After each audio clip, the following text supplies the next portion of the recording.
Praise lord. ప్రియమైన దేవుని బిడ్డలారా, దేవుని పేరిట ప్రతి ఒక్కరికి వందనములు, శుభములు. స్నేహితుడా నీవెక్కడ? అవునండి, స్నేహితుడా నీవెక్కడ అంటూ తండ్రి దేవుడు పరలోకాన్ని వీడి భూలోకం చేరి ఉన్నాడండి, నీతో నాతో స్నేహం చేయుటకు. అవును, యేసుక్రీస్తు ప్రభు నీతో నాతో ఏ రీతిగా స్నేహం చేసి ఉన్నాడో మనం యోహాను సువార్త 15వ అధ్యాయం మనం చూసుకున్నట్లయితే, నా ఆనందము మీ అందు ఉండవలేను, మీ ఆనందము పరిపూర్ణము కావలేను. చూసారా అండి, ఎంత గొప్ప స్నేహం అండి. ఏ స్నేహితుడైనా కూడా ఆనందంగా ఉండాలి స్నేహితుడిని కోరుకుంటాడు, కానీ తన ఆనందం కూడా నా స్నేహితుడికి కలగాలి అని ఏ స్నేహం కోరుకోదండి. ముఖ్యంగా ఈ యొక్క లోక స్నేహం అస్సలే కోరుకోదండి. అందుకే యేసుక్రీస్తు ప్రభు ఈ రీతిగా అంటున్నాడు, మన ఆనందము పరిపూర్ణం అవ్వాలంట, ఆయన ఆనందము మనకు ఉండాలంట. ఆయన ఆనందం మనకు పంచుతున్నాడంటే ఆయన ఎంత గొప్ప స్నేహితుడండి.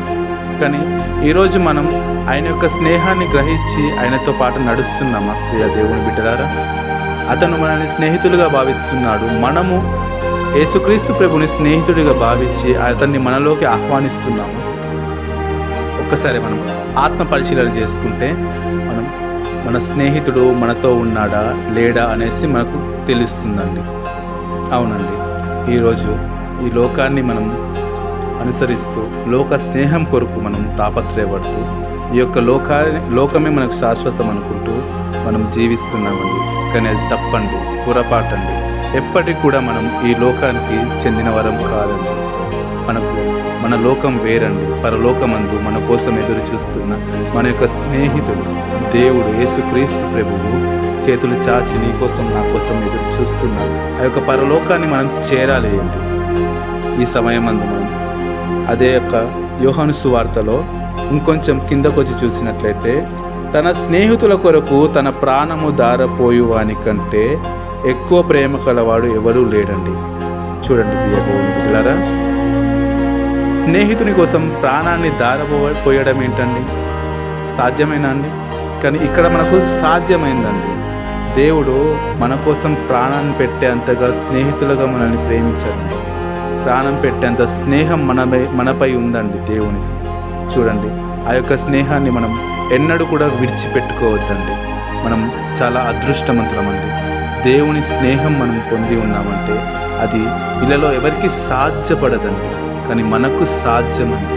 కానీ దేవుడి స్నేహాన్ని మనం ఎలా కనుగొనాలంటే, మన కోసం ఈ యొక్క పరిశుద్ధ గ్రంథాన్ని దేవుడు ముద్రించి ఉంచాడండి. ఈ యొక్క భూలోకంలో నీ చేతిలో నా చేతిలో సమస్త మానవాళి చేతిలో ఈ యొక్క పరిశుద్ధ గ్రంథాన్ని ఉంచాడు. కానీ మనం ఆ యొక్క పరిశుద్ధ గ్రంథాన్ని పరిశీలించి మనం జ్ఞానించినట్లయితే అందులో కనపడుతుందండి దేవుని యొక్క స్నేహం, ప్రేమ, కోపం అన్నీ కూడా ఆ యొక్క పరిశుద్ధ గ్రంథంలో మనం చూస్తామండి. అదే వచనంలో మనం మరి కిందకి వచ్చి చూసినట్లయితే, తన యజమానుడు ఏమి చెయ్యునో దాసుడు ఎరుగడు కనుక ఇక మీదట నేను మిమ్మల్ని దాసులని పిలవక స్నేహితులని పిలిచేదను. చూడండి ప్రియ దేవుని బిడ్డలారా, దేవుడు ఈ రీతిగా అంటున్నాడండి, మనల్ని దాసులుగా ఆయన భావించట్లేడండి, స్నేహితులుగా భావిస్తున్నాడు. ఆయన మనకు యజమానుడిగా లేడండి, ఒక స్నేహితుడిగా ఉన్నాడు.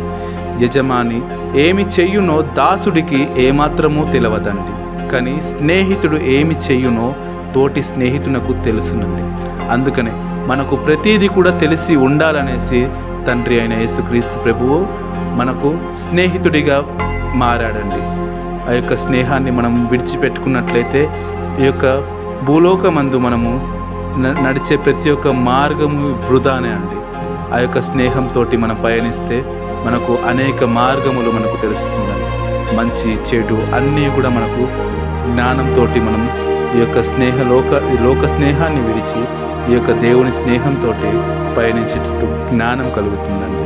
కానీ ఈ రోజున మనం ఈ యొక్క లోక స్నేహాన్ని విడిచి యేసుతో స్నేహం చేయుటకు మనకు శక్తి సాన్నిధ్యాలు సరిపోనప్పుడు మనం అడగాలండి దేవుణ్ణి. ఆయన యొక్క సన్నిధి చేరి, దేవా నీవు నాకు స్నేహితుడవై ఉన్నావు, కానీ నేను నీతో స్నేహం చేయుటకు నేను సిద్ధముగా లేనయ్యా. ఈ లోకాన్ని అనుసరిస్తూ లోకంలో చేరిపోయి ఉన్నాను. ఈ యొక్క లోకాన్ని విడిచి నేను నీతో స్నేహం చేయటకు నాకు కావాల్సిన మనస్సును, జ్ఞానాన్ని, శక్తిని ఇవ్వమనేసి మనం అనుక్షణం దేవుణ్ణి అడగాలండి. తప్పక ఆ దేవుడు మనకు ఈ యొక్క జ్ఞానాన్ని, శక్తిని మనకు అందజేస్తాడండి. ఈ యొక్క సమయంన దేవుణ్ణి చిన్నగా ప్రార్థిస్తాం. తండ్రి యేసయ్య, మీకే వందనాలు, వేల స్తుతి స్తోత్రములు. ఈ యొక్క లోకం నాకు శాశ్వతం కాదనేసి మీ యొక్క పరిశుద్ధ గ్రంథం నాకు కనువింపు చేసి ఉందయ్యా. అయ్యా, ఈ యొక్క లోకాన్ని నేను అనుసరించకుండా అన్ని వేళల నేను మీ యొక్క పరిశుద్ధ గ్రంథాన్ని నేను అనుసరిస్తూ దాంట్లో ఉన్న మీ ప్రేమని, స్నేహాన్ని, కోపాన్ని నేను అనుసరిస్తూ ఈ యొక్క లోకాన్ని నేను విడిచిపెట్టి మీకై నేను పయనించే బిడ్డల నన్ను ముందుకు నడిపించండి యేసయ్య. మన ఆదుడైన యేసుక్రీస్తును అతి పరిశుద్ధ నామములో యొక్క చిన్ని ప్రార్థన అడిగి వేడుకొని బతిమలాడుకొని పొందుకొని ఉన్నాను పరమ తండ్రి. ఆమేన్, ఆమేన్, ఆమేన్.